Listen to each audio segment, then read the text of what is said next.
الحمد لله رب العالمين والصلاة والسلام على خاتم النبيين وعلى آله الطيبين الطاهرين وعلى أصحابه الراشدين المتأدبين.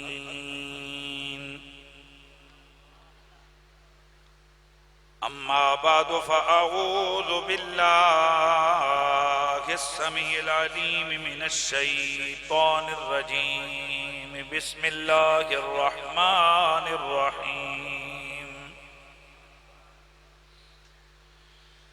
لقد رضي الله عن المؤمنين إذ يبايعونك تحت الشجرة فعلم ما في قلوبهم فأنزل السكينة عليهم وأثابهم فتحا قريبا. درود شریف پڑھ لیجیے. الصلاة والسلام عليك يا سيدي يا رسول الله وعلى آلك وأصحابك يا سيدي يا حبيب الله. سب پڑھ لیں. الصلاة